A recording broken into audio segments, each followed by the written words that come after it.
রব্বুল আলামিন বলেন, আমি মানুষের এই ফেরেশতারে বানিয়ে দিলাম, এই মাথাটা আমি আল্লাহ বানালাম। এই জন্য এই দামি মাথাটা মসজিদের মধ্যে গিয়ে যখন মানুষগুলো নত করে সিজদার মধ্যে চলে গিয়ে বলে সুবহানা রাব্বিয়াল আলা, ওগো আল্লাহ, দুনিয়াতে যত মানুষ থাক, দানব থাক, জিন থাক, ইনসান থাক, তুমি হলো আলা, তুমি হলোই মহাবড়, তোমার মতো সমকক্ষ কেউ নাই। আল্লাহ তখন কত খুশি হয়ে যান জানেন নাকি? সব ফেরেশতাদের ডাক দিয়ে বলে, ও ফেরেশতারা দেখো, এই বানাইতে বা এই বান্দারে বানাইতে নিষেধ করেছিল, দেখো এই দামি মাথাটা তারা মায়ের কাছে নত করে দেয় নাই, বাবার কাছে নত করে দেয় নাই, পিতার কাছে নত করে নাই, ভাইয়ের কাছেও করে নাই, পীরের কাছেও করে নাই।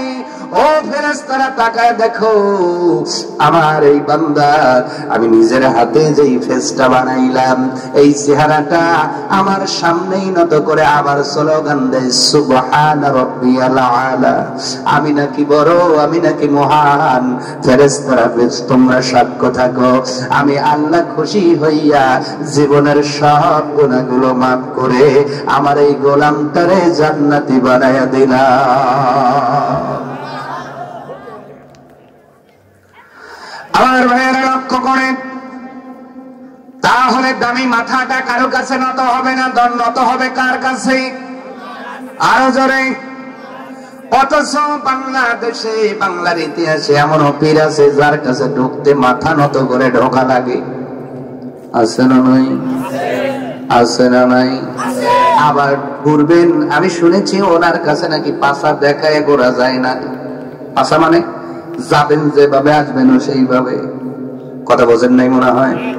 মানে যাবেন, ঢুকবেন যে কায়দায়, পারাবেনও মানে পিছমুখী, ব্যাক গিয়ার। আচ্ছা ধরেন কোন মানুষের ব্যাক গিয়ার কাটা, ব্যাক গিয়ার অনেক গাড়ির কাটা থাকে না, তাহলে অবস্থা কি? এই সিস্টেম তো নবীজির মদিনাতেও নাই, ঠিক কিনা? নবীর রওজা মদিনাতে এই সিস্টেম আছে নাকি? আছে, আছে। নবীর চাইতে বড় পীর, বড় মানুষ, আলো আমলওয়ালা মানুষ, ঈমানওয়ালা মানুষ, আল্লাহর কাছের মানুষ আছে? আছে। আপনার কাছে মাথা নত করে ঢুকতে হবে কেন? তার মানে আন্দার মে কুছ কালা হে, ঠিক কিনা বলুন? আমরা হক্কানি মুরব্বীদের বিপক্ষে নই। পীর মানে মুরব্বী, পীর মানে বৃদ্ধ, পীর মানে পরামর্শদাতা, পীর মানে উপদেশ দেনেওয়ালা, পীর মানে সন্ধান দেনেওয়ালা। একের সন্ধান আজকে বর্তমান বাংলাদেশে বেশিরভাগ পীরের সন্ধান হলো মুরিদের পকেটে। এই সূরা আনকাবুতের 3 নাম্বার আয়াত তেলাওয়াত করলাম। বলেন তো কোরআনুল কারীমের যে আয়াতটা আমি তেলাওয়াত করলাম, শুধু এই আয়াত না, বাদ বাকি কোরআনুল কারীমের মধ্যে যতগুলো আয়াত আল্লাহ পাক ইনক্লুড করেছেন, এই আয়াতগুলোর মধ্যে কোনো সন্দেহ আছে নাকি? কোন প্রকার সন্দেহ নাই, ভেজাল নাই, নির্ভেজাল, নির্কুলুষ। অথচ সেই কোরআনুল কারীমের আলোচনা শুনতে লোকের বড় অভাব। কিন্তু শাস্ত্রের মধ্যে যদি সকিনা জরিনার গানটা একটু জোরে দেওয়া যায়, ওই জায়গায় লোকের অভাব হয় না, ঠিক কিনা বলেন?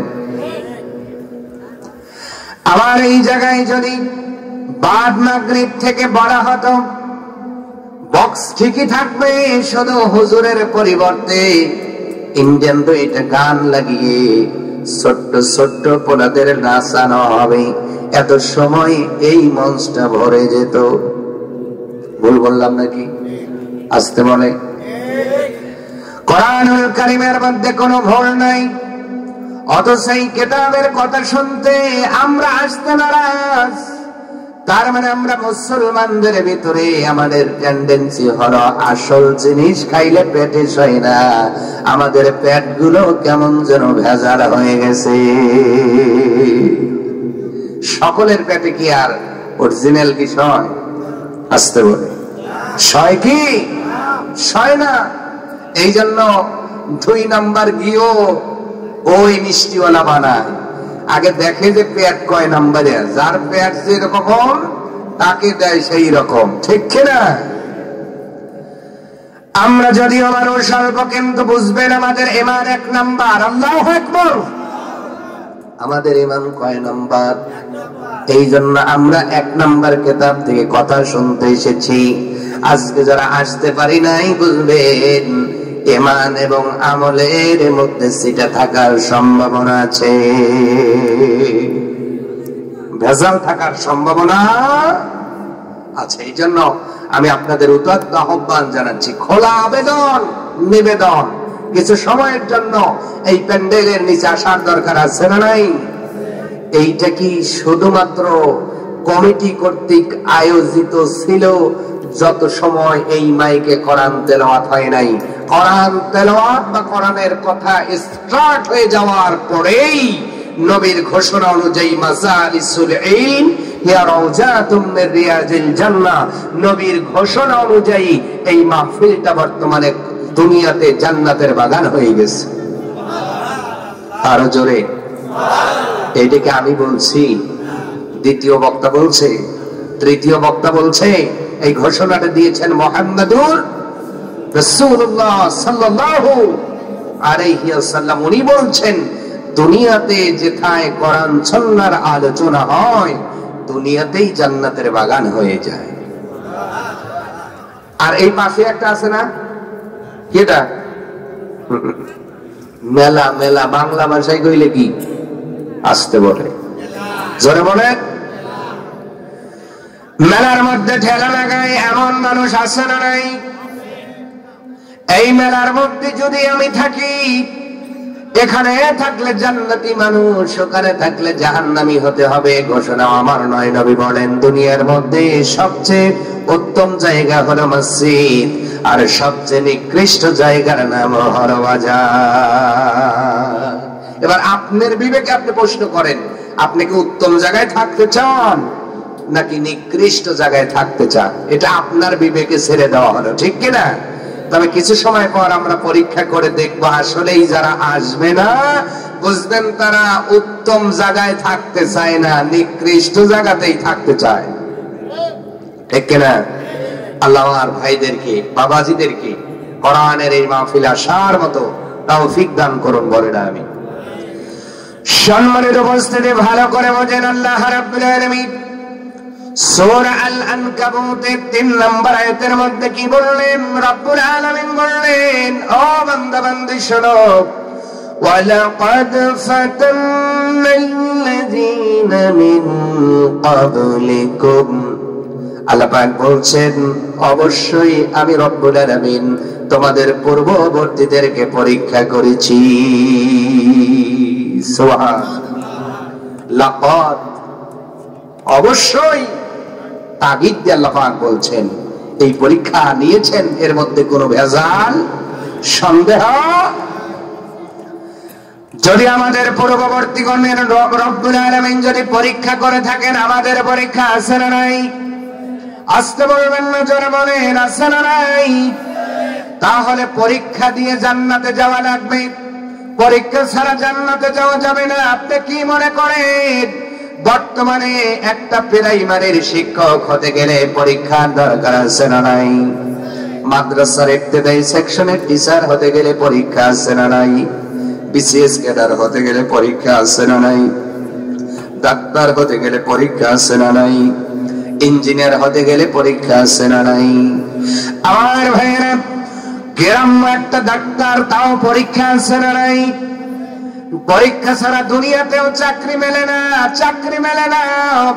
কিন্তু এই চাকরি তুমি কতদিন করবা এটা নিজেও জানো না, এর মধ্যে আজরাইল চলে আসতে পারে। কিন্তু যেই জান্নাতের মধ্যে গেলে রব্বুল আলামিন বলছেন, খালিদিনা ফিহা, ওই জান্নাতের মধ্যে তারা চিরকাল পর্যন্ত অবস্থান করবে। এই চিরসুখী জান্নাত পেতে হলে বলেন তো পরীক্ষা দেবার দরকার আছে না নাই? আমরা মনে করি জান্নাত আল্লাহ এমনি দিবে না, এমনি দিবে। দুনিয়াটা মস্ত বড়, খাও দাও ফুর্তি করো, যা আছে কপালে দেখা যাবে সকালে, এরকম চিন্তা ভাবনার লোক আছে না নাই? আসতে বলে না কেন? আছে না নাই? অথচ আপনার সন্তানটারে বারে বারে পড়াশোনার তাগিদ দেন, ভালো করে বোঝেন কথাগুলো। সামনে পরীক্ষা, আপনার সন্তানটারে বলেন, ও বেটা রাতে ঘুমানো যাবে না। সন্তান যদি বলে আব্বা কেন ঘুমাবো না, আপনি বলেন কেন? কেন ঘুমাইবে রে বাবা? তোরে হরলিক্স খাওয়াইবো, ডিম দুধ খাওয়াইবো, রাত জেগে ভালো করে লেখাপড়া করো, যেন পরীক্ষায় ভালো নাম্বারে পাশ করে বড় একটা চাকরিজীবী হতে পারো। যেই মানুষটা সন্তানকে পরীক্ষা দেওয়ার জন্য রাত জাগায়, অথচ ওই মানুষটাই নিজের পরীক্ষার কথা ভুলে গিয়েছে। কথা বলেন না কেন? মনে রাখবেন, একটা মানুষও পরীক্ষা ছাড়া আল্লাহর জান্নাতে যেতে পারবে না। কথা বুঝতে পারছেন তো? পরীক্ষা ছাড়া একটা মানুষও জান্নাতবাসী হতে পারবে। পরীক্ষা দিতে প্রস্তুত আছেন তো? এবার অনেকেই বলবেন, হুজুর কি পরীক্ষা দিব? জীবনে কোনোদিন প্রাইমারি রাঙ্গিনাই যাই নাই, জীবনে কোনোদিন হাই স্কুলে যাই নাই, কলেজে যাই নাই, ইউনিভার্সিটিতে যাই নাই। এইটা দুনিয়ার পরীক্ষা, যেটা খাতায় কলমে হয়। রব্বুল আলামিন পরীক্ষা নিবেন ঈমান আর আমলের উপরে। সুবহান আল্লাহ পাকের পরীক্ষা কার উপরে? ঈমান এবং নেক আমল। সুবহানাল্লাহ। দেখেন নেক আমল করা কত সহজ জান্নাতে যাওয়া, অথচ এই কাজগুলো আমরা করতে পারি না। সম্মানিত ভাইয়েরা, যদি আপনি ফজরের নামাজ জামাতের সঙ্গে আদায় করে দিতে পারেন, জহর পর্যন্ত আপনি খেতে আছেন, জহর পর্যন্ত সরিষার ক্ষেত নিরাচ্ছেন, অথবা ইরিগ্রেশনের সময় আপনি জমির হাল ঠিক করতেছেন, ফজরের নামাজ কমপ্লিট করার কারণে জহর পর্যন্ত রব্বুল আলামিন নফল ইবাদতের সওয়াব দান করে দেবে। এতটুকুই নয়, আপনি শুধু বলেছেন সুবহানাল্লাহ, এই তাসবিহ বলার কারণে আসমান জমিনের মধ্যের ফাঁকা জায়গা আল্লাহ সওয়াবে রূপান্তরিত করে দিয়েছে। তাহলে কি সওয়াব ইনকাম করা খুব কঠিন? খুব কঠিন। এরপরেও মানুষ জাহান্নামে যাবে কেন? মানুষ বোঝে কিন্তু মানে না, জানে কিন্তু মানে। এমন মানুষ আছে না নাই? আমার ভাইয়েরা, এই জন্য রব্বুল আলামিন বললেন, বান্দা বান্দি শোনো, দুনিয়ার জমিনের পূর্বের ইতিহাসগুলো ঘেটে ঘেটে দেখো। আমি আল্লাহ প্রত্যেকটা জাতিকে আমি আল্লাহ পরীক্ষা করেছি, পরীক্ষা ছাড়া কাউকে জান্নাতের সার্টিফিকেট দেই নাই। বলেন তো দেখি, নবীজির যেই 10 জন সাহাবী দুনিয়া থেকে জান্নাতের সার্টিফিকেট পেয়েছিলেন, আল্লাহ তাদেরকেও পরীক্ষা করেছেন কি করেন নাই? আসতে বলবেন না, জোরে বলুন, করেছেন কি করেন নাই?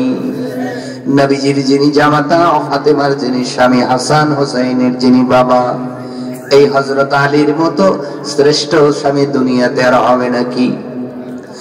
তার মতো শ্রেষ্ঠ বাবার হবে নাকি? অথচ এই মানুষটার ঘরে 3 দিন পর্যন্ত চুলায় আগুন জ্বলে নাই, এরপরেও হযরত আলী অধৈর্য হয়ে যান নাই। তার মানে বোঝা গেল হযরত আলীর মতো মানুষ পরীক্ষা দিয়ে উত্তীর্ণ হয়েছেন।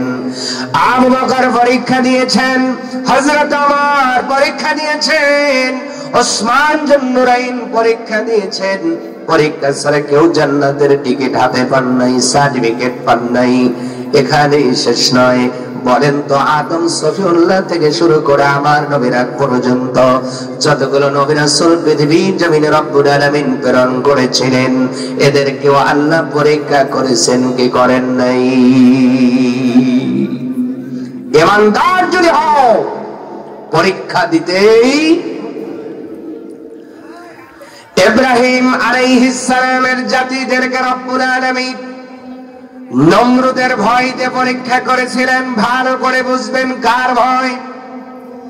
নমরুদ নামক স্বৈরশাসক নিজেকে খোদা বলে দাবি করেছিলেন, হাজার হাজার সন্তানকে হত্যা করেছিলেন।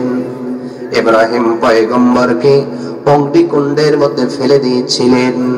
এই যে পরীক্ষা দিয়ে যে ইমানদার গুলো পাশ করে ইব্রাহিম আলাইহিস সালামের সঙ্গী হয়েছিলেন, এরাই আমার আল্লাহর জান্নাতি মেহমান হয়ে যাবে। আর যারা নমরুদকে সাপোর্ট করেছিল এরা কোথায় যাবে বলেন? আসতে বলেন কেন? আরো জোরে। এবার আসেন, সাইয়েদনা মুসা আলাইহিস সালামের জাতিদেরকে আল্লাহ পরীক্ষা করেছেন কি করেন নাই? আসমান থেকে আল্লাহ পাক কীট পতঙ্গ পাঠিয়েছেন, ব্যাঙ পাঠিয়েছেন। আল্লাহু আকবার। এরপরেও আল্লাহ ফেরাউন দিয়ে পরীক্ষা করেছিলেন। যারা ফেরাউনের গোত্রে গিয়েছে তারা জাহান্নামী, আর যারা ফেরাউনকে ছেড়ে দিয়ে মুসা নবীর দলে থেকে ঈমানের পরীক্ষা দেওয়ার কারণে নির্যাতন নিপীড়নের স্টিমরোলার উপর দিয়ে চড়ে গিয়েছে, এরপরে ঈমানটারে দামি বস্তু বানাইয়া একবারের জন্য যারা রবকে ভুলে যান নাই, রব্বুল আলামিন মুসা নবীর সেই কওমকে মুসা নবীর সঙ্গে জান্নাতি বানায়া দিবে। এইভাবে প্রত্যেকটা নবী রাসূলের জাতিকেই আল্লাহ পরীক্ষা করেছেন। সুবহানাল্লাহ। এই জন্যই পরীক্ষা ছাড়া জান্নাত পাওয়া যাবে না। রব্বুল আলামিন এবার বলছেন, ও বান্দা বান্দি শোনো, শুধু পরীক্ষা করব না, ফালা ইয়ালামান্নাল্লাহুল্লাযীনা সাদাকু ওয়া লা ইয়ালামান্নাল কাযিবিন।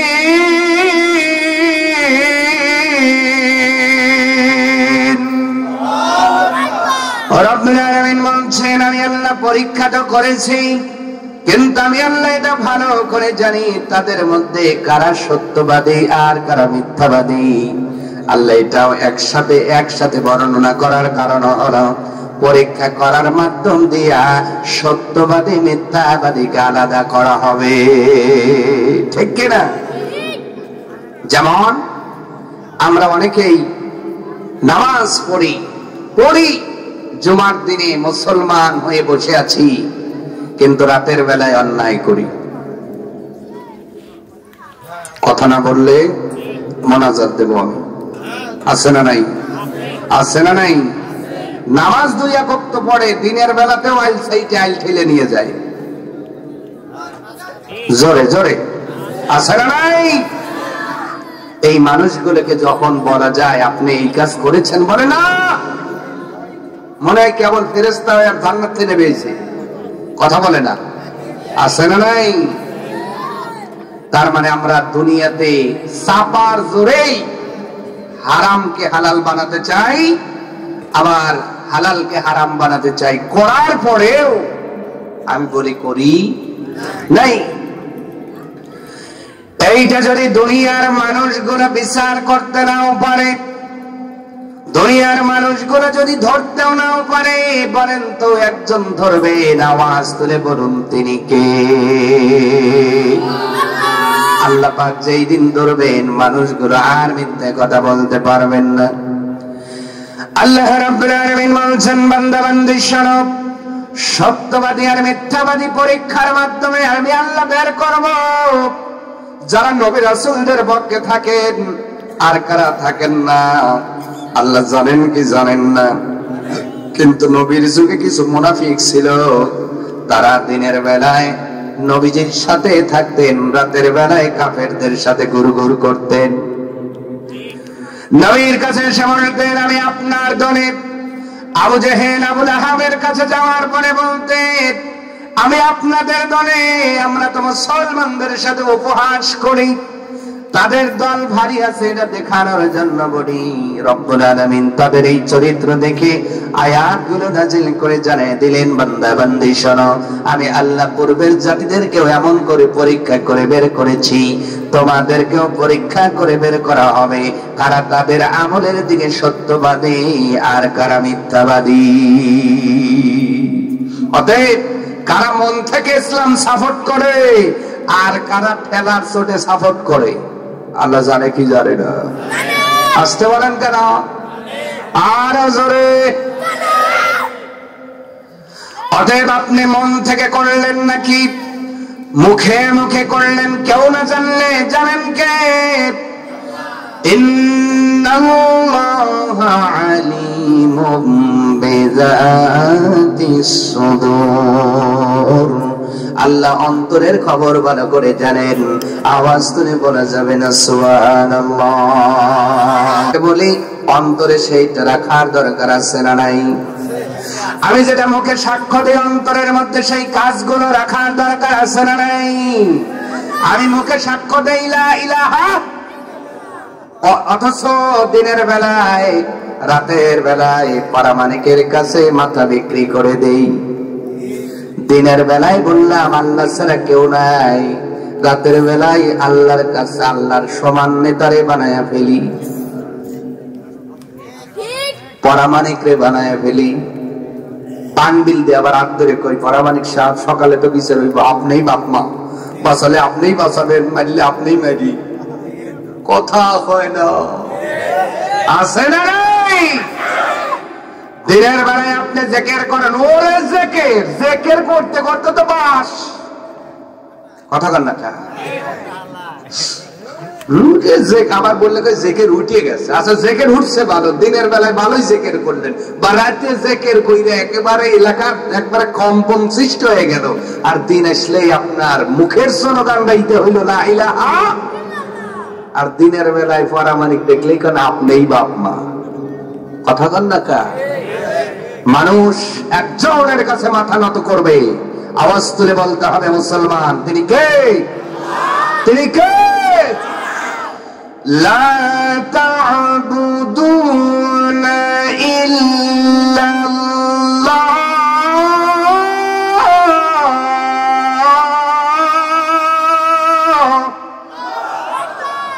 সূরাতুল বাকারার ৮৩ নম্বর আয়াতের প্রথম অংশে রব্বুল আলামিন দিয়া বলেন, ও বান্দা বান্দি, ইবাদত কেউ পাবে না, একজন পাবে। অতএব মাথাটা কারো কাছে নত করবে না। এই দামি মাথাটা দুনিয়ার কেউ বানায় নাই। আওয়াজ তুলে বলেন বানিয়েছেন কে? মায়ের গর্ভের ভিতরে ফেরেশতা হাত বানাইলেন, ফেরেশতা পা বানালেন, ফেরেশতা অঙ্গ প্রত্যঙ্গ গুলো বানানোর পরে রব্বুল আলামিন ডাক দিয়ে বললেন, ফেরেশতারা রে, আমার বান্দার সব অঙ্গ প্রত্যঙ্গ গুলো বানাইলা, কিন্তু আমার বান্দার মুখমণ্ডলে তোমরা হাত দিও না। আমি আল্লাহ নিজের কুদরতি হাত দিয়ে আমার বান্দা বান্দির মুখটা আমি আল্লাহই বানাবো। রব্বুল আলামিন বলে, বান্দারে গরুর দিকে তাকাও, গরুর মতো গরু আছে, ছাগলের মতো ছাগল আছে, ভেড়ার মতো ভেড়া আছে, আছে না নাই?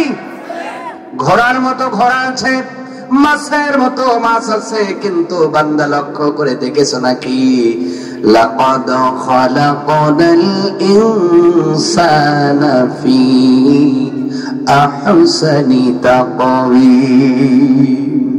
আমি আল্লাহ কত ভালোবেসে তোমার মুখটারে সোজাসুজি করে নিজের হাত দিয়ে বানানোর কারণে তোমার মতো একটা মানুষ দুনিয়ার জমিনে খুঁজে পাওয়া যাবে না।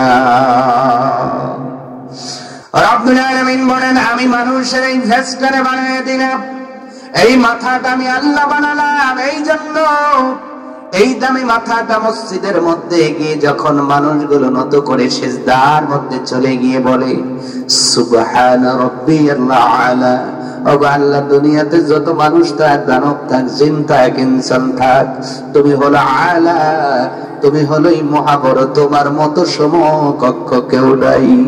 আল্লাহ তখন কত খুশি হয়ে যান জানেন নাকি? সব ফেরেশতাদের ডাক দিয়ে বলে, ও ফেরেশতারা দেখো, এই বানাইতে বা এই বান্দারে বানাইতে নিষেধ করেছিল, দেখো এই দামি মাথাটা তারা মায়ের কাছে নত করে দেয় নাই, বাবার কাছে নত করে দেয় নাই, পিতার কাছে নত করে নাই, ভাইয়ের কাছেও করে নাই, পীরের কাছেও করে নাই। ও ফেরেশতারা তাকায় দেখো, আমার এই বান্দা আমি নিজের হাতে যেই ফেসটা বানাইলাম, এই চেহারাটা আমার সামনেই নত করে আবার স্লোগান দেয় সুবহান রাব্বিয়াল আলা, আমি নাকি বড়, আমি নাকি মহান। ফেরেশতারা তোমরা সাক্ষ্য থাকো, আমি আল্লাহ খুশি হইয়া জীবনের সব গুনাহগুলো মাফ করে আমার এই গোলামটারে জান্নাতি বানায়া দিলাম।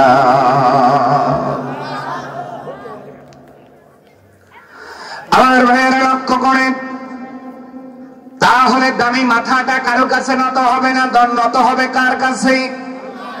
আরো জোরে। অথচ বাংলাদেশে, বাংলার ইতিহাসে এমন পীর আছে যার কাছে ঢুকতে মাথা নত করে ঢোকা লাগে। আছে না নাই? আছে না নাই? আবার ঘুরবেন, আমি শুনেছি ওনার কাছে নাকি পাছা দেখায় ঘোরা যায় না। পাছা মানে যাবেন যেভাবে আসবেন সেইভাবে। কথা বোঝেন নাই মনে হয়? মানে যাবেন, ঢুকবেন যে কায়দায়, পারাবেনও মানে পিছমুখী, ব্যাক গিয়ার। আচ্ছা ধরেন কোন মানুষের ব্যাক গিয়ার কাটা, ব্যাক গিয়ার অনেক গাড়ির কাটা থাকে না, তাহলে অবস্থা কি? এই সিস্টেম তো নবীজির মদিনাতেও নাই, ঠিক কিনা? নবীর রওজা মদিনাতে এই সিস্টেম আছে নাকি? আছে, আছে।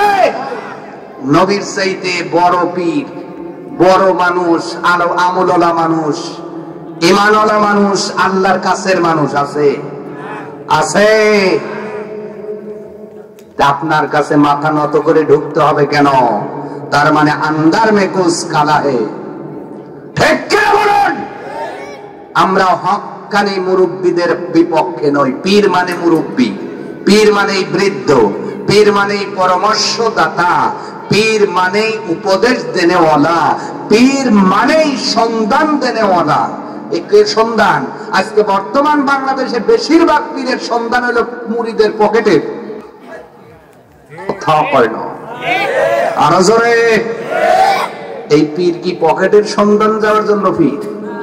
পীর হবে আপনি আমি জান্নাতের পথটা চিনি না, জান্নাত কোন পথে গেলে পাওয়া যাবে এই পথের সন্ধান যিনি দিবেন উনি হলো পীর। উনি কি? আবার সেই পীরের দরবারে নাকি মাথা নিচু করে যেমনে যাবেন তেমনে বেরো। পীর সাহেব নাকি পাছা দেখে না। আচ্ছা পাছা কি অপ্রয়োজনীয় জিনিস? যেই পীর নিয়ম করেছে পাছা না দেখিয়ে আসা লাগবে, ওই পীরকে বলা লাগবে আপনি পাছা জীবনে হাত দিতে পারবেন না। এই 2 দিন থাকতে পারে নাকি? পারবে? আসতে বলেন কেন? পারবে কি? পাছায় হাত দেওয়াই লাগবে। কোন মতে যদি পায়খানা ঢেকে যায় সিজার করে বাই করা লাগবে। কথা কন না কা? আল্লাহ এই শরীরে যা দিয়েছেন প্রয়োজনে দিয়েছেন, বিনা প্রয়োজনে কিছুই আল্লাহ পাক দেন নাই, ঠিক কিনা? নাকের পশম, সামান্য নাকের পশম, কিসের পশম? এটাও কি আল্লাহ অপ্রয়োজনে দিয়েছেন? এই যে ভুরুটা, এটাও কি অপ্রয়োজনে দিয়েছেন? আপনি এখন যদি ভুরুটা চাচেন, আপনার এই ভুরুটা চলে আসবে চোখের সামনে, সাটান নেমে যাবে, আপনি দেখতেই পারবেন না। আল্লাহ এইটাকে এখানে দিয়ে শেকড় লাগিয়ে কি সুন্দর করে আল্লাহ ভুরুটা দিয়েছেন। সুবহানাল্লাহ। নাকের পশমটা আল্লাহ বিনা প্রয়োজনে দেন নাই। তুমি যখন শ্বাস টানো, নিঃশ্বাস নাও, ওই ধুলাবালির কণা ফুসফুসের মধ্যে গেলে অল্প দিনে ফুসফুস জাম হয়ে যাবে।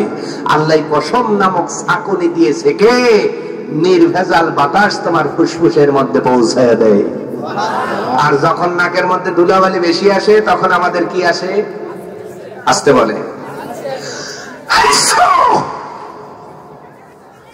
এটার নাম কি? আসে না? আমি যখন হাসি দেই নাকের ময়লাগুলো দূরীভূত করে দেন কে? মাথাটা জাম ছাড়িয়ে দেন কে? আল্লাহ শরীরের সব অঙ্গ প্রত্যঙ্গ গুলো দিলেন প্রয়োজনের খাতিরে। যেটা মদিনাতে নবীর রওজায় গেলে রুলস নাই, বাংলাদেশে কিছু নিজের সম্পত্তি মনে করে এই রুলস গুলো যারা করেছেন, আমি মনে করি রুলস এর ভিতরে সংশোধনী এনে সুন্নাহর উপরে পরিচালনা হওয়ার তৌফিক আল্লাহ তাদের দান করুন। তাহলে আমরা তাদের মন থেকে ভালোবাসবো, ঠিক কিনা? আমরা কোনো ওলির বিপক্ষে নই। কথা বলেন, আমরা কি খান জাহান আলীর বিপক্ষে কথা বলার এমন দৃষ্টতা দেখাতে পারি? আপাতত আমি পারি না, কারণ আমি জানি বাংলাদেশে যারা ইসলাম নিয়ে এসেছেন, খান জাহান আলী, আপনার কি শাহজালাল ইয়ামেনি, এই যে আল্লাহর বিশিষ্ট ব্যক্তিবর্গরা, ওলিরা, তারা যে নির্ভীক দায়িত্ব পালন করেছেন, এদের বিরুদ্ধে একটা কটু কথা বলার ধৃষ্টতা কোন আলেম কখনো করে নাই, সে যদি আলেম হয়, ঠিক কিনা? আমরা বারে বারে তাদেরকেই মেনশন করি যারা পীর নামক এই শব্দটাকে পুঁজি করে ব্যবসার দরজা খুলে দিচ্ছে। বললাম নাকি? তাহলে আল্লাহ বলছেন আল্লাহ ছাড়া কারো কাছে মাথা নত করা যাবে না। এমনও পীর আছে যার পায়ে সেজদা না দিলে মুরিদ হওয়া যায় না। কথা বলেন, আছে না নাই? এই জন্যই রব্বুল আলামিন বলছেন, বান্দারে শোনো, পরীক্ষা হবে, পরীক্ষা হবে। তুমি সত্যবাদী না মিথ্যাবাদী? তুমি এই দামি কপাল রাতের বেলায় কার কাছে নত করলা, দিনের বেলায় কার কাছে করলা, কিন্তু মুখে বড় মুসলমান। এই যে স্লোগানটায় তুমি সত্যবাদী না মিথ্যাবাদী, এই পরীক্ষা না করে কাউকে ছেড়ে দেওয়া হবে না। এবার আমরা তো খুব আটঘাট পিঠে বলি আমি মুসলমান, বলি না? বিশেষ করে দুই ঈদের নামাজ যখন ঈদুল আজহা, ঈদুল ফিতর আমাদের সামনে চলে আসে, দেখবেন ঈদগাহ ভরে যায়, আমরা বড় বড় সুরে বলি আমি বড় মুসলমান, আমি বড় মুসলমান। এই যে আপনি স্লোগান দিলেন মুসলমান, রব্বুল আলামিন আপনার এই স্লোগান এবং আপনার জীবনের কাজগুলোর সাথে মিল করায়া দেখবেন আমি আপনি আমার এই স্লোগানের মধ্যে সত্যবাদী না মিথ্যাবাদী। অতএব বোঝা গেল পরীক্ষা ছাড়া রব্বুল আলামিন জান্নাত দেবেন না, ঠিক কিনা? পরীক্ষা কি কি পরীক্ষা রব্বুল আলামিন করবেন? সূরাতুল বাকারার মধ্যে সুন্দরভাবে আল্লাহ পাক জানিয়ে দিয়েছেন, ও বান্দা বান্দী শোনো, আমি আল্লাহ কি কি পরীক্ষা করব তার সিলেবাসটাও দিয়ে দিলাম, সিলেবাস নিয়ে নাও। ওয়ালানাবলুওয়ান্নাকুম বিশাইইম মিনাল খাউফি ওয়াল জু'i ওয়া নাকসিম মিনাল আমওয়ালি ওয়াল আনফুসি ওয়াথ সামারাত وبشر الصابرين।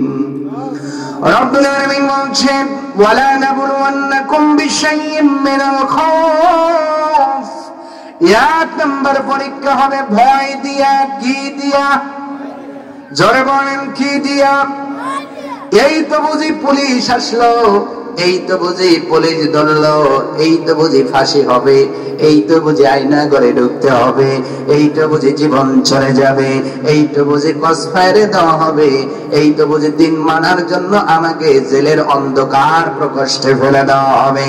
এই যে তোমার অন্তরের মধ্যে যদি কখনো ঈমান আনার কারণে ভয় হয়, বুঝবে এটা একজনের পরীক্ষা, তিনি কে? আল্লাহ রাব্বুল আলামিন বলছেন খাওফের ভয় আল জু, ক্ষুধা। কি? ক্ষুধার জ্বালা বড় জ্বালা, ক্ষুধার জ্বালা। এই জ্বালা যদি কারো ধরে, অনেকের ঈমান ঠিক থাকে না। এই জন্য আল্লাহ ক্ষুধার কথা বললেন, ডাক বললেন, ও বান্দা বান্দি, আমার নবী, আমার হাবিব রাহমাতুল লিল আলামিন মুহাম্মাদুর রাসূলুল্লাহ সাল্লাল্লাহু আলাইহি ওয়াসাল্লাম, ওনার জীবনী খুলে দেখো, ওনার মতো মানুষ যদি আল্লাহর কাছে চাইতেন, পাহাড়গুলো সোনা হয়ে নবীজির পিছনে পিছনে দৌড়াতে। এই নবীও ক্ষুধার তাড়নায় পেটে পাথর বেঁধেছিলেন। আল্লাহু আকবার বলেন। কি বেঁধেছিলেন? নবীজি খন্দকের যুদ্ধে সাহাবীরা বলতেছেন, পৃথিবীর মানুষ শোনো, আমরা পরীক্ষা খনন করতেছিলাম, খনন করতে করতে একটা পাথর না মাটির তলা বেজে গেল বড়, আমরা যতই কোদাল দেই কিন্তু কোদালটার মধ্যে বসে না। অত্যন্ত শক্ত হওয়ার কারণে নবীজিকে জানানো হলো। নবীজি বললেন, আমার সাহাবীরা তোমরা অপেক্ষা করো, আমি নবী আসতেছি। নবীজি একটা খন্তা বা ওই যে সাফল ধরনের একটা অস্ত্র হাতে করে নিয়ে আসলেন। সাহাবীরা বললেন, আমরা নিজের চোখে দেখেছি নবীজির পেটের মধ্যে তখনও তিনটা পাথর বাঁধা ছিল। আপনি কয় ওয়াক্ত না খেয়ে থেকেছেন বলেন? পরীক্ষা তো দিবেন, এক ওয়াক্ত না খাইতে পারলে স্ত্রীকে এমন ধমক দেয়, এক ধমকে বাপের বাড়ি। কথা কয় না? এক ওয়াক্ত যদি ভাত রান্না লেঠায় রাগারাগি আসে না নাই? শ্বশুর বাড়িতে যা যদি খেতে না দেয় ঝগড়া ঝগড়ি আসে না নাই? এই তো আমাদের ইমানি পরীক্ষা। যেই নবী রাহমাতুল লিল আলামিন, যেই নবীর সম্মান আকাশ চুম্বে আল্লাহ পাক দিয়েছেন, যেই নবীকে মিরাজের রজনীতে আল্লাহ পাক তার কাছে জিবরাইলকে কোল ধরে বানায় নিয়ে গিয়েছিলেন, ওই নবীর পেটের মধ্যে তিনটা পাথর বেঁধে পরীক্ষা খনন করতেছেন। আওয়াজ তুলে বলা যাবে না সুবহানাল্লাহ? ক্ষুধার যন্ত্রণা সহ্য করাটা তাও কার পরীক্ষা? কার পরীক্ষা বলেন? নবীজি ক্ষুধা পেটে নিয়ে সাফলটা মারলেন। সাহাবীরা বললেন, আমরা দীর্ঘ সময় পর্যন্ত যেই শক্ত গলাটারে ভাঙতে পারতেছিলাম না, নবীজি একবার মারার কারণে পাথরটা গলাটা চূর্ণ বিচূর্ণ হয়ে গেল। তার মানে হলো রব্বুল আলামিন প্রত্যেকটা নবীর শরীরে 100 জন যুবকের শক্তি দিয়েছিলেন। বলেন সুবহানাল্লাহ। এরপরেও কোন নবী উপর দিয়ে কাউকে আঘাত করেন নাই। ভুল বললাম নাকি? আল্লাহ নিজে নবীদের শরীরে কয়জন যুবকের শক্তি দিয়েছেন? কয়জন? কয়জন? এরপরেও কোন নবী কাউকে আগে আঘাত করছে নাকি? অথচ আমি যদি একটু চলম বা বেশি হই, বাজারে যা বাপ নিয়ে বলি, দেখছিস তুই কাঁধে পড়ে রয়েছে, এখন যদি ডেল দেয় ওই ডেনে যা পড়বি, আর বেশি কথা কবি শর্ট দিয়ে পেরিয়ে হলাম। ঠিক কিনা? ঠিক কিনা? এমন লোক আছে না নাই? এইটা নবীর উম্মতের বৈশিষ্ট্য নয়। নবী 100 জন যুবকের শক্তি তার শরীরে ধারণ করেছেন। এরপরেও নবীজি কাউকে আগে আঘাত করেন নাই। আমার আপনার নবী খন্দকের যুদ্ধে পেটের মধ্যে পাথর বেঁধেছিলেন। ক্ষুধার পরীক্ষা নবীজি দিয়েছেন, ভয়ের পরীক্ষাও দিয়েছেন। শিয়াবে আবু তালেবের মধ্যে 3টা বছর নবীজি কারাবদ্ধ ছিলেন। আওয়াজ তুলে বলা যাবেন আল্লাহু আকবার।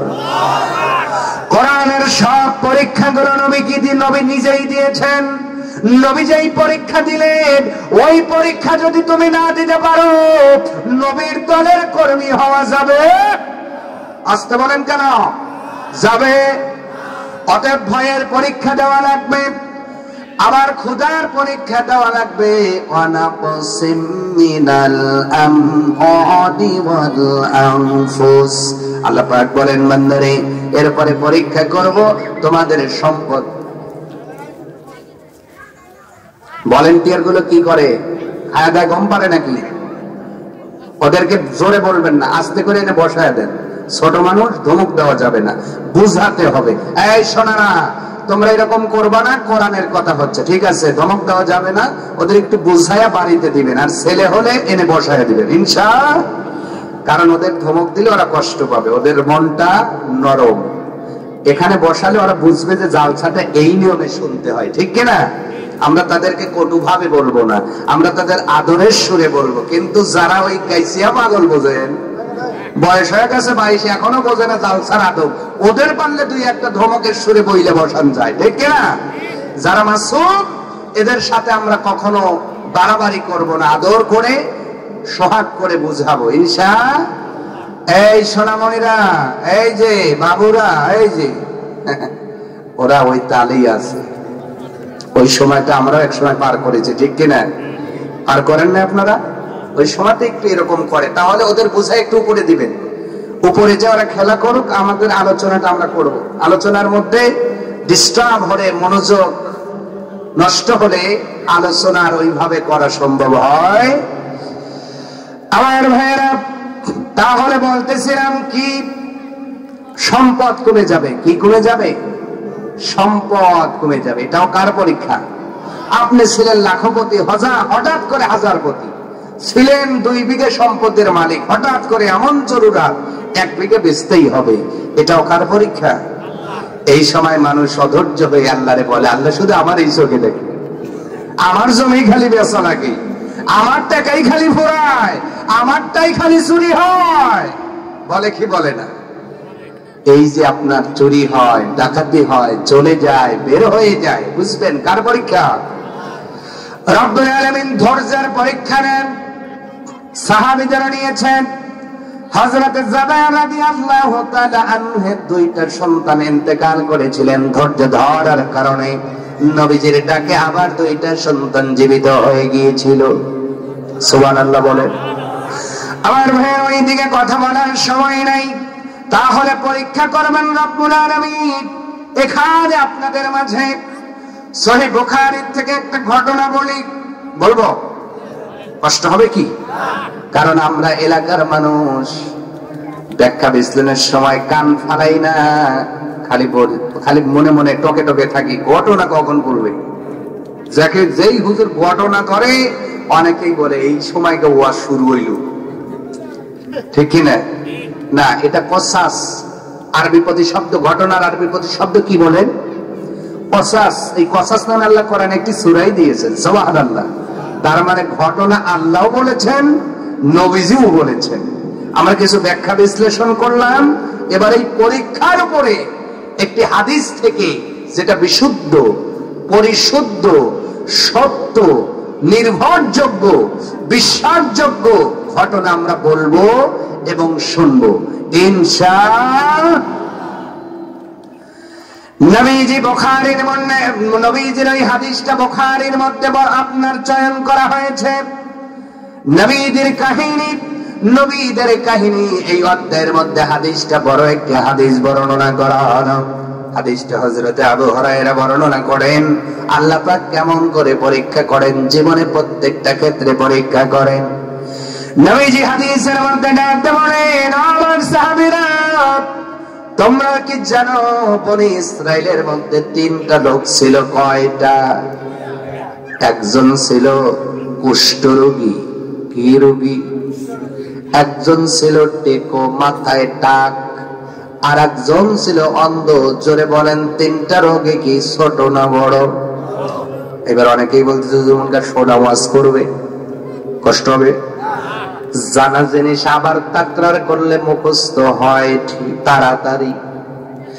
এর আগে আলোচনা হয়তো শুনে থাকবেন, মুখস্থ এখনো হয়। আর যদি বলেন যে না হুজুর শুনবো না, তাহলে বলবো না, শুনবেন। পরীক্ষাটা আমরা সঠিকভাবে অনুধাবন করব, আল্লাহ কেমনে পরীক্ষা করেন আর সত্যবাদী এবং মিথ্যাবাদী বের করেন। একই ঘটনা দিয়ে আমরা সব আলোচনা আজকে বুঝতে পারবো ইনশাআল্লাহ। আমার ভাইয়েরা লক্ষ্য করেন, বনী ইসরাইলের মধ্যে তিনজন লোক, একজন হলো কুষ্ঠরোগী, একজন হলো টেকো, আর একজন হলো অন্ধ। আল্লাহ পাক বিধান করলেন, ইচ্ছা করলেন পরীক্ষা করবেন। রব্বুল আলামিন একজন ফেরেশতাকে মানুষের রূপ দিয়ে দুনিয়ার জমিনে প্রেরণ করলেন। প্রথমে ফেরেশতাটা কুষ্ঠরোগীর কাছে চলে গেল। কুষ্ঠরোগ মানে হলো শরীরের ধবল রোগ, চামড়ার রোগ। বলেন তো এমন রোগী আমাদের ভিতরেও আছে না নাই? আছে না নাই? যাকে আমার স্কিন রোগ বলা হয়, চামড়ার রোগ বলা হয়। ও পৃথিবীর মানুষ, ফেরেশতা এসে প্রথমে কুষ্ঠরোগীর কাছে বললেন, ও আল্লাহর বান্দা, তোমার কাছে দুনিয়ার মধ্যে সবচেয়ে পছন্দের বস্তু কোনটা? কুষ্ঠরোগী ডাকতে বলল, ভাই রে, আমি তাকে দেখি অনেক মানুষের শরীর বড় চকচকা, কিন্তু আমার শরীরের মধ্যে বড় রোগ, চামড়াটা চুল ঝলঝল করে, চামড়ার মধ্যে কোনো লাবণ্যতা নাই। পৃথিবীর মধ্যে সবচেয়ে আমার পছন্দের যদি আমার এই শরীরটা অন্য অন্য মানুষের মতো ভালো হয়ে যেত, আমি সবচেয়ে বড় খুশি হয়ে যেতাম। কি হয়ে যেতাম? সবচেয়ে বড় খুশি হয়ে যেতাম আমার চামড়া ভালো হয়ে গেলে। দেখেন অসুস্থ মানুষের আবেদন। এই জন্য নবী বলেছেন, কয়েকটা জিনিস আসার পূর্বে এই কয়েকটা জিনিসের কদর করো। তার মধ্যে একটি হলো অসুস্থতা আসার পূর্বেই সুস্থ আছো, এর মধ্যেই আমলটা ভালো করে গুছিয়ে নাও। কারণ অসুস্থ হয়ে গেলে, বিছানায় পড়ে গেলে আর আমল করতে পারবে না, মসজিদে যেতে পারবে না, জলসায় যেতে পারবে না, দান করতে পারবে না, সন্তানের দিকে তাকাতে হবে, কন্যার দিকে তাকাতে হবে। তার মানে অসুস্থ হওয়ার পূর্বে সুস্থ অবস্থায় বেশি বেশি আমল করার দরকার আছে না নাই? ফেরেশতার কাছে লোকটা ডাইরেক্ট বললেন, আমার সবচেয়ে পছন্দের বস্তু হলো সুস্থ শরীর। সুবহানাল্লাহ। কি শরীর? এবার ফেরেশতা মাথা থেকে পা পর্যন্ত হাতটা বুলিয়ে দিয়েছেন আল্লাহ দেওয়া ক্ষমতার বলে। ওই কুষ্ঠ রোগীর মুহূর্তের ভিতরে পুরা শরীর ভালো হয়ে গেছে। সুবহান। ক্ষমতা কার? ক্ষমতা কার? আমার গ্রামের একজন ক্যান্সারের রোগী ছিলেন, ডাক্তার বলেছিল লাস্ট স্টেজ, যা খেতে মন চায় খান। এরপরেও লোকটা 18 বছর এই দুনিয়াতে বেঁচে গিয়েছেন। বাজ্যে সুবহানাল্লাহ কয়, এখন পকেটেই রাখেন। আরো জোরে, কয় বছর? তার মানে ডাক্তারের ডিসিশনই সব সময় ঠিক হবে, বিষয়টা এমন নয়। ডিসিশন একজনের, তিনি কে? ক্যান্সারের রোগে হাসপাতালের মধ্যে, বেডের মধ্যে অথবা বাড়ির মধ্যে বছরের পর বছর পড়ে আছে, আজরাইল আসে না। কিন্তু সুস্থ যুবক বাড়ির থেকে গাড়ি নিয়ে বাহির হয়েছে, উল্লাপাড়া রোডে ওঠার সঙ্গে সঙ্গে টাক উপর দিয়ে চলে যাওয়ার কারণে মুহূর্তের মধ্যে মরণের খবর বাড়ির মধ্যে আসে। রেকর্ড আছে না নাই? তার মানে আল্লাহ পাক তোমারে সুস্থ বানিয়ে রেখেছেন, এখন ইবাদত করার সময়। অসুস্থ হয়ে গেলে আফসোস করবা, আর উঠতে পারবা না। ওই সময় মনে হবে, হায় আল্লাহ, যদি আমি এখন দাঁড়াতে পারতাম, হেঁটে হেঁটে মসজিদে যেতে পারতাম, তাহলে 5 ওয়াক্ত নামাজ পড়তাম। কিন্তু আর সুযোগ থাকবে না। অতএব অসুস্থ হওয়ার পূর্বে আমল করার দরকার আছে না নাই? লোকটা ডাকতে বললেন, আমার ভাই, আমি সুস্থ হলে ভালো হয়। উনি হাত বোলানোর কারণে সুস্থ হয়ে গেলেন। এবার ফেরেশতা ডাকতে বললেন, মানুষ রূপী ফেরেশতা ডাকতে বললেন, ভাইরে, সুস্থ হয়ে গেলা, বলো তো তোমার কাছে পছন্দের কোন সম্পদ আছে? কোন জিনিসকে তুমি বেশি পছন্দ করো? কোন দুনিয়ার সম্পদ? কুষ্ঠরোগী বললেন, দুনিয়ার ময়দানে উটকে আমার সবচেয়ে ভালো লাগে। এই কথা বলার পরে মানুষ রূপী ফেরেশতা তাকে একটা গর্ভবতী উট উপহার দিলে। যেহেতু উট তোমার সব পছন্দ, আমি তোমাকে একটা উট হাদিয়া দিলাম। উট, তাও গর্ভবতী উট। সুবহানাল্লাহ। শুধু দিলেন না, উনি দোয়া করলেন, আল্লাহ তুমি এই উটের মাধ্যমে এই লোকটাকে তুমি বরকত দিয়ে দিও। আরো জোরে বলেন, বরকত দেওয়ার মালিক কে? বরকত কেড়ে নেওয়ার মালিক কে? তবে বরকত দেন কিছু কারণে, বরকত তুলে নেন কিছু কারণে। বলবো নাকি? বলবো নাকি? বরকতের ব্যাপারে যেহেতু কথা চলে আসলো, ভালো করে শুনবেন। একজন ইমামের বেতন 7,000, কয় হাজার? অথবা 10,000, 12,000, 15,000-এর উপরে কারো ইমামের বেতন এলাকায় আছে নাকি? 15 দূরের কথা, 10-এর উপরেই তো কোনো ইমামের বেতন নাই। কোন ইমাম কি শর্ট জামা পরে? কথা কয় না? 10,000 বেতন পাইয়াও জামা পরে ছোট না বড়? দেখা যায় ভালো না খারাপ? টুপি যে পরে, টুপিটাও কি ভালো না খারাপ? চশমা যেটা পরে ভালো না খারাপ? সন্তানকে যা পড়ায় ভালো না খারাপ? স্ত্রীকে যা পড়ায় ভালো না খারাপ? কথা কট। বেতন কত? জোরে বুঝাইতেছি, বরকত আল্লাহ দেন কিছু কারণে, তুলেও নেন কিছু কারণে। একজন ইমাম 10,000 টাকা বেতন পাইয়া কত সুন্দর করে ঘোরাফেরা করে, লাইফ স্টাইল পরিচালনা করে। আর একজন 50,000 টাকা বেতন পাইয়া ইমাম সাহেবের মতো ছোট বড় জামা পড়তে পারে না, গেঞ্জি পরে তাও সেরা। কথা বলে না? আরো জোরে। 10,000 বেতন পাইয়া কি সুন্দর লাইফ স্টাইল, 50,000 বেতন পাইয়া মাস শেষে 5,000 হাতে থাকে না।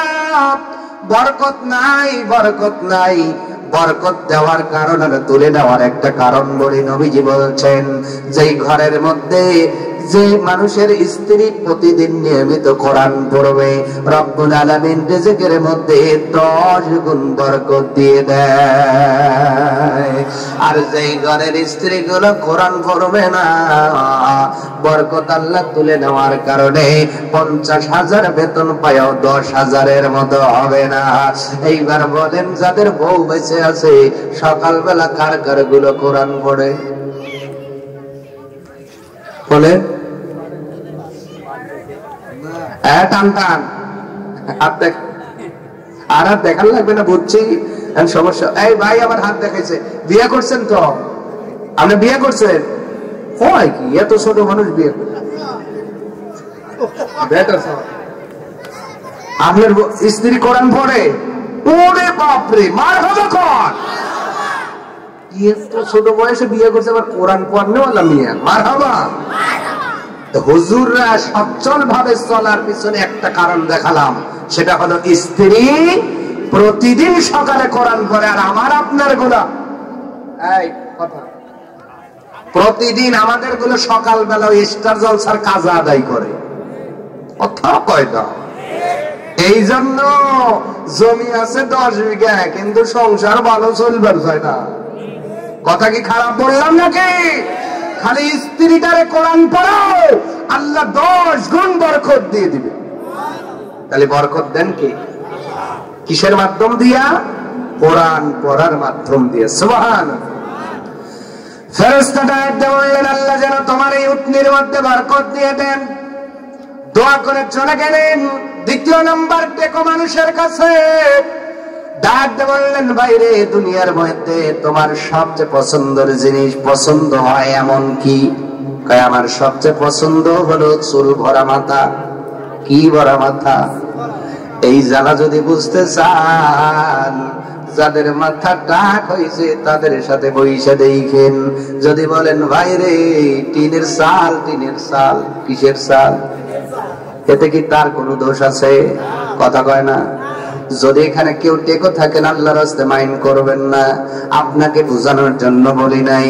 কারণ যেই মানুষের চুলটা ওঠে দেখবেন চেষ্টা কি কম করে। আগে যদি মারছে 2টা, এখন মারে 3টে শ্যাম্পু। সানসিল্ক, ডাব, নারকেল যা আছে, এক কথায় হুজুর চুল উঠে যেতে ঠেকান লাগবে। বেড়া দেয় কিন্তু মানে না, বেড়া দেয় কিন্তু মানে না। উঠতে উঠতে একবারে চকচকা, বাগান ফাঁকা। ওই মানুষের যদি বলা যায়, ভাই তুই 5,000 টাকা দিবি, কালকেই তোর মাথা বড় চুল উঠবো, ও কইবো যে গরু বেঁচে হইলেও দেবো, তুই চুল দিয়ে আগে। ঠিক কিনা কর? ভুল বললাম নাকি? ওই লোকটা ডাক দিয়ে বললেন, ভাইরে, তুমি কে আমি জানি না। যদি আমার পছন্দের কথা জানতে চাও, আমার সবচেয়ে বড় পছন্দের জিনিস হলো মাথা ভরা চুল। এবার আল্লাহর ফেরেশতা, মানুষ ফেরেশতা, মাথায় হাত বুলিয়ে দিয়েছেন। আল্লাহর ক্ষমতায় সঙ্গে সঙ্গে চুল দিয়ে মাথা ভরে গিয়েছে। এবার উনি প্রশ্ন করলেন, ভাইরে, এবার তুমি বলো, তোমার কাছে দুনিয়ার কোন সম্পদ বড় পছন্দের? লোকটা ডাক দিয়ে বললেন, আমার কাছে গরু সবচেয়ে পছন্দের। অনেকে একটা গাভীনি দেওয়া হলো, গর্ভবতী গাভী। গাভী দেওয়ার পরে একই দোয়া করলেন, আল্লাহ পাক তোমার এই গাভীর মধ্যে বরকত দান করুন। দোয়া করে বিদায় নিয়ে চলে গেলেন। এবার চলে গেলেন অন্ধ লোকের কাছে।